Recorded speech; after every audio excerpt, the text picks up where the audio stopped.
Her hands tremble as she clutches the phone, her voice breaking through sobs, begging the operator to find her daughter.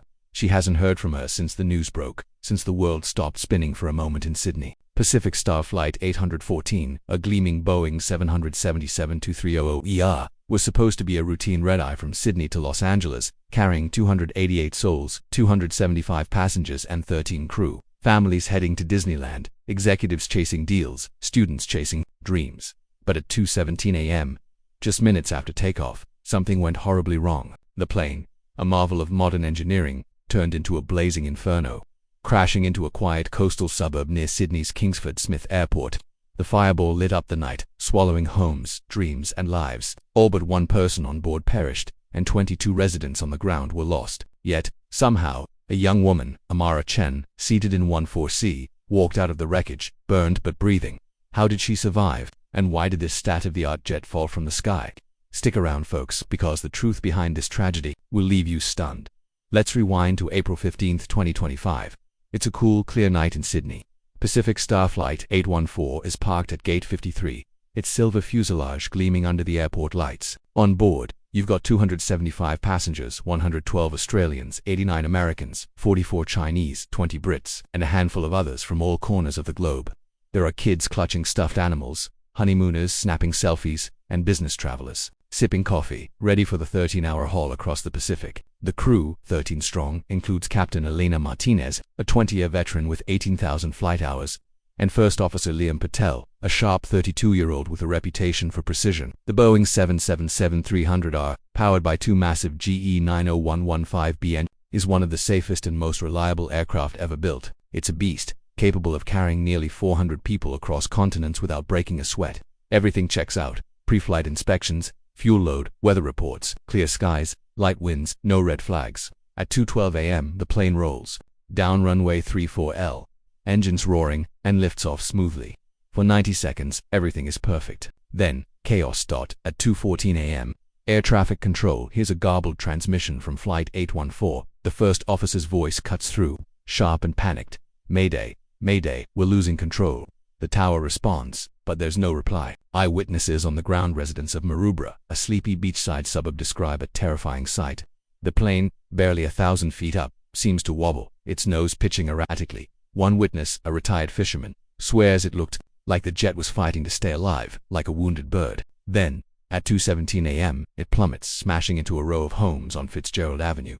The impact is catastrophic. A massive explosion engulfs the neighborhood, sending flames and debris skyward. Houses collapse, cars melt, and the air fills with acrid smoke. On board, 287 lives are lost instantly. On the ground, 22 residents, including a family of 5, perish in the blaze. Firefighters and paramedics rush to the scene, but the devastation is overwhelming. Charred wreckage scatters across streets, and the smell of jet fuel lingers for days. Yet, amidst this nightmare, one person defies the odds. Amara Chen, a 24-year-old graphic designer from Melbourne, seated in 14C, somehow survives. She's found crawling from the wreckage, her clothes shredded, her arms and face burned, but alive. She later tells rescuers she felt a weird stillness just before the crash, like the plane was suspended in time. She remembers unbuckling her seatbelt and stumbling through a jagged hole in the fuselage, guided by instinct. Aviation experts are baffled. Seat 14C isn't near an emergency exit, and the impact should have been unsurvivable. Her survival is a miracle, but it comes with a heavy cost. Her best friend, sitting beside her in 14D, didn't make it. Amara's mother, still on that desperate phone call, learns her daughter is alive but broken, physically and emotionally. The world watches in horror as news spreads. Social media explodes with grainy videos from bystanders, showing the glowing wreckage against the night sky. Posts from Sydney residents describe the ground shaking, windows shattering, and a deafening roar. Within hours, Australia's Transport Safety Bureau ATSB launches an investigation. Joined by experts from the US National Transportation Safety Board, Boeing and GE Aerospace. The stakes are sky-high. The Boeing 777 is a workhorse of global aviation, and Pacific Star, a rising airline under the Pacific Alliance Group, is fighting to protect its reputation. The black box's flight data recorder and cockpit voice recorder are recovered within 48 hours, found amid the rubble of a destroyed home. These devices hold the key to what went wrong, capturing every detail of Flight 814's final moments. Let's talk about what they found, because this is where things get wild. The flight data recorder shows the plane took off normally, with engines performing as expected, thrust, speed, altitude all green. But at 90 seconds airborne, the data shows a sudden spike in pitch angle, followed by a rapid loss of airspeed. The plane was climbing too steeply, almost like it was trying to rocket into space. Then, the stall warnings blare. For those who don't know, a stall isn't the engines quitting, it's when the wings lose lift because the plane's angle or speed is off. The 777 was flying too slow, too steep, and it couldn't recover. The cockpit voice recorder paints a chilling picture. Captain Martinez is heard shouting, "What's happening? Pull back," while First Officer Patel yells, "We're stalling." Alarms scream in the background. Stick shaker, terrain warnings. The crew had seconds to react, but it was too late. The plane dropped like a stone. So, what caused this? Was it a mechanical failure? Those GE90 engines are beasts, designed to keep running even if a bird or debris gets sucked in. Did they both fail at once? Unlikely. Eyewitnesses reported no engine flames or explosions before the crash, and the data confirms the engines were still running. Could it have been a design flaw in the 777? Boeing's 777 has a near-spotless safety record, with over 1,700 built and billions of passenger miles flown. Maybe it was the weather. Nope, conditions were clear. Or was it something more sinister, like sabotage? I know what you're thinking, conspiracy theories are tempting, but hold that thought. The investigators dug deeper, and what they found was jaw-dropping. It wasn't a bomb, a bird strike, or a faulty engine. It was something far simpler, far more human, and far more devastating. Before I spill the beans, let's talk about the aftermath. Because this tragedy didn't just end with a crash. The Maroubra neighborhood is a war zone. Homes are reduced to ash, families displaced, and survivors traumatized. First responders describe scenes they'll never unsee: children's toys melted into the pavement, personal belongings scattered among twisted metal. Identifying victims is a nightmare. Most bodies are burned beyond recognition, forcing coroners to rely on DNA, dental records, and even fragments of jewelry. Families gather at a makeshift memorial, leaving flowers, photos, and notes. One post from a local reads, "I lost my neighbor, my friend, my home. How do we move on?" Pacific Star sets up a crisis center, offering counseling and compensation, but no amount of money can erase the pain. The airline's stock plummets, and its rebranding campaign, a glossy push to compete with Qantas and United, takes a brutal hit. Back to Amara Chen, the lone survivor. She's in a Sydney hospital, recovering from second-degree burns and a fractured arm. Reporters swarm, calling her the miracle of Flight 814. But Amara doesn't feel like a miracle. She's haunted by the screams, the heat, the moment she realized her friend was gone. She tells a journalist, "I don't know why I'm here," and she isn't. It doesn't make sense. Her story goes viral, with ex-users sharing her photo, a young woman with bandaged arms, staring blankly at the camera. Some call her a hero, others question how she escaped. Aviation experts weigh in, saying her survival defies logic. The 777's cabin was obliterated, yet she walked away. Was it luck, fate, or something else? Now, let's get to the heart of it. The ATSB, with help from Boeing and the NTSB, pieces together the puzzle. The black box data reveals a sequence of events that's almost unbelievable. During takeoff, the pilots entered incorrect data into the flight management computer, the system that tells the plane how to fly. Specifically, they input a takeoff weight that was 50 tons lighter than the actual weight of the fully loaded 777. This threw off the calculations for the V-speed's critical speeds for takeoff and climb. The plane was set to climb at a speed too low and an angle too steep for its actual weight. When the pilots engaged the autopilot, the system followed the faulty settings, pitching the nose up aggressively.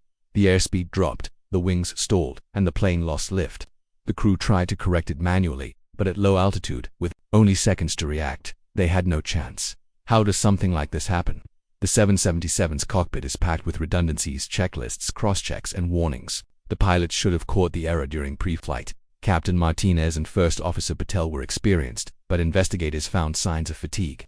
The crew had flown a grueling schedule, with back-to-back long hauls and minimal rest. Pacific Star's scheduling pushed them to the limit, and the overnight departure didn't help. The cockpit voice recorder reveals rushed communication, with Patel reading the weight data and Martinez confirming without double-checking. A simple typo entering 240 tons instead of 290 tons set the chain in motion. The plane's systems warned of the stall, but the pilots, so overwhelmed by alarms and disoriented by the sudden pitch, couldn't recover in time. This wasn't a mechanical failure. It wasn't sabotage or a freak accident. It was human error, plain and simple, amplified by systemic issues. The ATSB's preliminary report points to deeper problems: inadequate rest protocols, rushed pre-flight checks, and a culture that prioritized schedules over safety. The 777 is a technological marvel, with computers that can fly it from Sydney to LA with minimal human input. Yet all that tech couldn't stop a basic mistake. Boeing and GE Aerospace breathe a sigh of relief there. Hardware isn't to blame, but Pacific Star faces scrutiny. Why were pilots overworked? Why weren't checklists enforced? The public demands answers, and X is buzzing with outrage. One user posts, "How do you mess up something so basic?" This is on the airline, not just the pilots. The fallout is massive. Australian regulators ground all Pacific Star 777s for inspections. The airline cancels flights, stranding thousands. Boeing shares dip as public confidence wavers. Even though the plane itself wasn't at fault, families of the victims file lawsuits, and Maroubra residents demand compensation for their destroyed homes. The crash site becomes a somber landmark, with candlelight vigils drawing hundreds. Among the victims are stories that break your heart. A young couple headed to their wedding in LA, a professor mentoring students in aerospace, a single dad taking his kids to see their grandparents. Each life leaves a void, and the grief ripples across continents. Amara Chen's survival remains the focal point. She's released from the hospital 3 weeks later, but her recovery is far from over. She avoids the media, haunted by survivors' guilt. In a rare interview, she says, "I keep replaying those seconds. Why me? Why not her?" Her story resonates with ex-users sharing messages of support and others speculating about her escape. Some claim she must have had divine intervention. Others say it's just physics, maybe a quirk of the wreckage shielded her. Experts can't agree, but they admit survival in such a crash is a 1 in a million shot. As the ATSB prepares its final report, the aviation world grapples with hard truths. The crash of Flight 814 wasn't about a faulty plane or bad weather. It was about people overworked, overstressed, and all too human. The 777's advanced systems couldn't save it from a single wrong number. This tragedy exposes a flaw in the industry. No matter how sophisticated the tech, humans are the weak link. Former pilots weigh in, calling the error unforgivable but understandable under pressure. They point to fatigue as a silent killer, with airlines cutting corners to maximize profits. The data backs this up. Studies show pilot fatigue contributes to 20% of aviation incidents. Pacific Star vows to overhaul its operations. They announce strict arrest protocols and mandatory double checks for critical data. But for the families, it's too little, too late. They want justice, not promises. One father, who lost his son, posts on X, "My boy was 19, studying to be a doctor. They took him from me over a typo." The airline CEO faces a grilling at a press conference, dodging questions about cost-cutting and pilot welfare. Meanwhile, Maroubra rebuilds, but the scars remain. A community center is planned at the crash site, a place to honor the 309 lives lost, 287 on board, 22 on the ground. So what does this mean for aviation? Is it still safe to fly? The stats say yes, air travel remains the safest mode of transport, with a 1 in 11 million chance of a fatal crash. But Flight 814 reminds us that safety isn't just about tech. It's about the people behind the controls, the systems behind the schedules, and the culture behind the profits. Could better training have caught the error? Could stricter regulations? Who have saved those lives? These questions linger, and they're worth asking. The crash wasn't just a tragedy, it was a wake-up call. For now, Amara Chen tries to move forward. She's back in Melbourne, sketching again, but her art has changed, darker, more abstract, reflecting the fire and loss. Her mother keeps that phone call in her heart, the moment she learned her daughter was alive. The world moves on, but for those touched by Flight 814, the pain is eternal. So, what do you think? Was this just a human mistake, or is there a bigger flaw in how airlines operate? Could technology ever outsmart our errors, or are we doomed to repeat them? Drop your thoughts below, hit that like button, and subscribe for more stories that dig deep. Thanks for sticking with me, and I'll catch you in the next one.